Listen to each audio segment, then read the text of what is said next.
Yo! What's good, everyone? It's your boy Jay Diggy back with another special video. The idea I would like to discuss today is how Kingdom Hearts 3 should have been done. In my opinion, there have been many videos that have discussed how Kingdom Hearts 3 should have been rewritten, and I thought, maybe I should throw my hand in the ring. Now, some people might be asking, but why?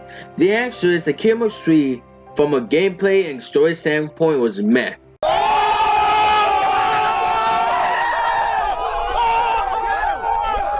Long story short, I give Kingdom Hearts 3 a 6 out of 10 because there was a huge disappointment of a pretty good gameplay and story. Did this fix in the Rewritten DLC?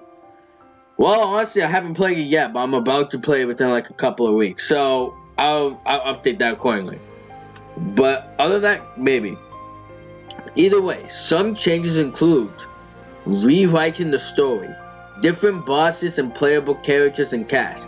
However, I will not go into detail like writing an actual script for the story. Instead, I'll just be giving you my ideas of what I think should have happened, and will not go into detail about gameplay.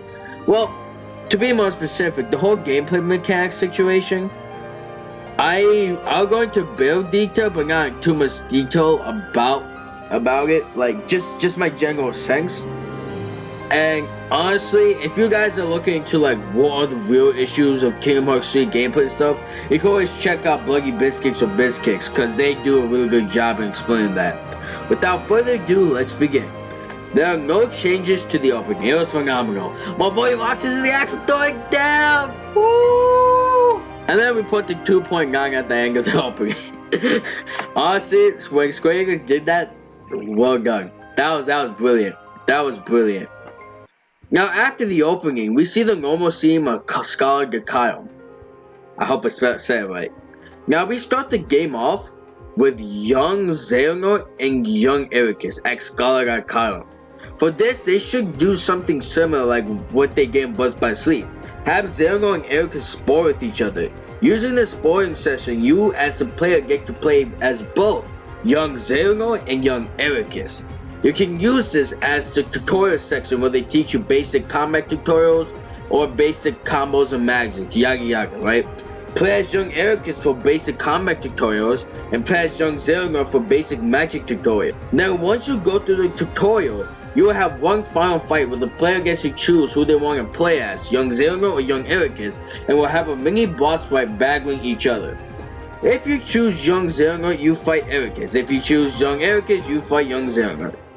Throughout the sparring session, we need to go get some character between Xehanort and Ericus, where they throw witty remarks at each other, yada yada.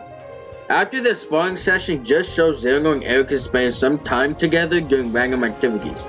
For example, have Xehanort and Ericus ride the cable car. It allows the player to see the beautiful Scholar column from Xehanort and Ericus' point of view. While riding the cable car, Xehanort and Ericus will just talk about what the hell they want to talk about. This will develop the chemistry between Xehanort and Ericus and make their friendship in the past believable. After the Xehanort and Ericus' cutscene, we cut away and go straight into the deep dive, or whatever this place is called. But the heart that is in the deep dive, I think it's like diving your heart or something like that, and this heart will be none other than Kairi. Yes, you get to play as Kairi. So Kairi's deep dive will be just like Sora's deep dive and Roxas's deep dive, where she needs to make a choice of like different weapons and stuff, right? Different weapons and stacks and whatnot, depending on the thing. And whatever stacks and weapons she chooses, or the abilities and stacks you get, will be applied to Sora as well. After Kairi makes her choice, just have her go to the platforms where she can find verses, right? Because in Kingdom Hearts 1 we had Heartless, in Kingdom Hearts 2 we had nobody, so I think in Kingdom Hearts 3 it will be Verse. Does it make sense? I honestly do not know. I don't think this makes sense, but why not? And of course at the end there should be like a Verse super boss, like, not super boss, but like a boss like Twilight Thorn or Darkseid. After the fight, Kairi starts to come back into the world, with Axel waking her up. This is where we get some exposition about Kairi and Axel training in the hyperbolic time chamber thing, whatever that place is called. Then just have Kairi talking about her experience in the deep dive, which will eventually lead to Axel wanting to spar with Kairi to see what she learned in the deep dive. Again, this should make logical sense with good writing. In this instance, have a sparring match between Axel and Kairi, and you get to play as Axel. This is a mini boss fight against Kairi. After the match, show Axel and Kairi sitting in the same spot they normally sit in the game, and instead of the exposition where Axel apologizes to Kairi for everything he's done, you actually get a goddamn conversation between the two. Remember, always show, don't tell for moments like these. This should make it a bit more emotional and develop the relationship between Axel and Kairi. Now we cut away to where they're sitting and show the World's logo. I think it should be called Hyperbolic Illusion. Cut to this world by showing the world of the Dark World logo. We see Aqua talking to Ansem the Wise, right? And we want something I do want to note though. Aqua does not lose the keyblade; she still has it, right? They have the normal conversation that they were having in the game. That could be the same. And then when Ansem shows up, right, and then he has his spat with Ansem the Wise, right? Then Aqua will fight him, and yes, you will have a boss fight with Ansem, but this will be a mini scripted fight. So pretty much, if you beat Ansem, have Aqua just fall to the ground because her heart is falling to more of darkness. If you lose, then Aqua gets wrecked by the Gargan, just like this. Poor thing. I mustn't leave you with nothing.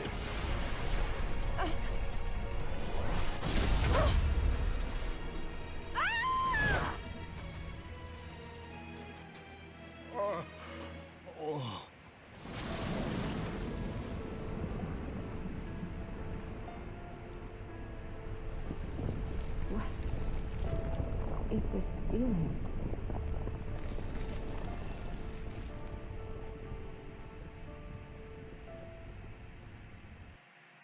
Yeah, so pretty much the other way how she falls to darkness. But it doesn't matter if you win or lose, but the main point is that you get that boss fight with Ansem. Then we go away from the Dark World to Destiny Islands, right?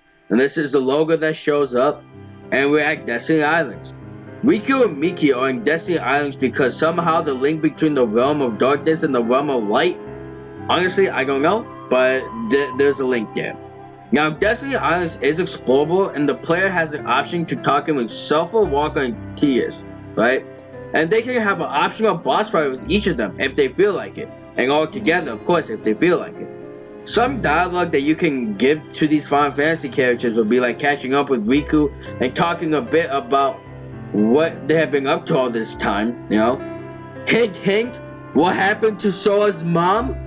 But again, there will be optional boss fights. If the player doesn't want to do it, go to the main story, get into the secret spot where you see the door and use Mickey's Keyblade from the Dark Realm so they can get to the Dark World. Honestly, I have no idea about the lore perspective, but just make some bullshit up. While Mickey and Riku are traveling to the Dark World, we cut away and show the mysterious tower logo. And now, after a long time, we finally start with the game's story in the first place. Where Sora, Don, and Goofy are Yangtze's power, and then Yangtze tells Sora that he needs to learn the power of waking and getting all his strength back, and all that whole Bajuga Babungo, I mean, I don't know. But yeah, it's pretty much the same thing, and the same scene like this. Someone who lost his strength and found it again. A true hero to whom you ought to pay a visit. Perhaps he can point you in the right direction. Got it. So pretty much they go to Olympus Coliseum. There we go, everyone. Those are my ideas for the Kingdom Hearts 3 Reworked series for this first part, which is deep dive / dive to your heart / whatever that place is called. Hopefully you guys enjoyed this video, so comment down below what you think how you would redo Kingdom Hearts 3. Give this video a like, I really appreciate it, and subscribe for more future content. And stay frosty, guys, stay frosty.